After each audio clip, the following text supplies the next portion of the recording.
Even though he now plays for the Montreal Alouettes, he is still a fan and league favorite in Rider Nation. Please welcome the 2019 Most Outstanding Canadian, Henoc Muamba, to the show down the line. He's in Brampton, Ontario. We're all anxiously awaiting the 2020 season, Henoc. But outside of the game, you've got something else exciting going on, a new podcast.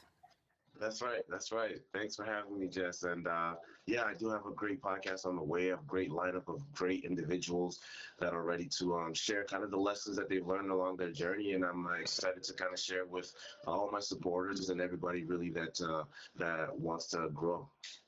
Now, what kind of topics will you guys be covering? I know you had some really great moments in Rider Nation. Last year for you was incredible. But what are you going to cover in the podcast? There's going to be a lot of stuff, and the basis or the idea behind the podcast really is basically about just learning and growing from the different industries, and it goes from a bunch of different athletes to entrepreneurs to actors, and every single person talks about the lessons that they've learned on their journeys. And to me, really, I've learned that you can learn from different industries without having been in those industries. So you can learn from an Olympian without having been an Olympian. You can learn from a doctor without being a doctor. And so that's really the gem and the beauty behind the podcast. So I'm excited for everyone to kind of hear about it and see about it and hopefully apply it to their life so they can grow to another level. I think it's all about learning and sharing. And obviously, in light of the tragedy that happened with Kobe Bryant, sharing our stories and sharing our experiences have become so important. Is that something you hope to touch on for athletes? Because life outside of the game is also a really important thing that people should be focused on. Absolutely, absolutely. You know, it's a horrific tragedy that just occurred, and you know, Kobe was an impactful human being, and the way he lived his life is really what a lot of us will remember. And hopefully, with the podcast and the way that I live my life, I can be able to impact other people as well. You've definitely had a positive outcome, and you know, I feel like last year was incredible. Talk to me about the Most Outstanding Player of the Year award. That was huge. I got to see a little bit of the ceremony. It looked like you were having such a great time, and last season was just incredible. Absolutely. You know, getting the award was amazing. Obviously, you always want to get some accomplishments, you know, kind of recognized. But at the end of the day, I always bring it back to the people that were around me, the people that were in my environment that kind of helped me get to the place that I got to. And, you know, it was amazing to be there, especially having my wife and my daughter as well by my side. It was an amazing time as well.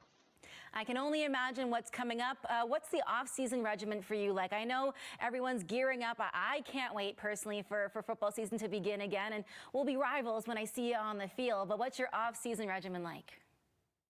You know what? In the off season right now is my time for preparation. You know, a lot of people don't see kind of this part of the professional athlete's time, but this is a preparation time. But at the same time as well, because we get so busy during the season, and you know, you kind of get focused on football. Right now is a lot of family time. You know, I spend my whole time trying to chase and my daughter who's turning 2 soon. It's amazing. So during the season I chase quarterback, but in the off season I'm running behind my daughter. Sunday is coming up. My teams have been long out of the running, but do you have a prediction for the game on the weekend? You know what? I'm going to have to go with the Kansas City Chiefs. I think Patrick Mahomes is that guy, and I think that it's his time. And Andy Reid is a guy who's been there before, and I think that that combination will be able to get it done this Sunday. That's my vote as well. I'm excited to see what happens. If people want to follow along with your podcast, Henoc, what's the best way to do that? Well, you can go on my website, HenocMuamba.com, or follow me on my social media at Henoc Muamba on Twitter and at he_whoknows on Instagram. Always a pleasure to chat with you, Henoc. All the best this season, but go Riders. Yeah. Thanks a lot, Jeff. That is Henoc Muamba joining us down the line from Brampton, Ontario, getting ready for what's going to be, no doubt, an exciting 2020 CFL season.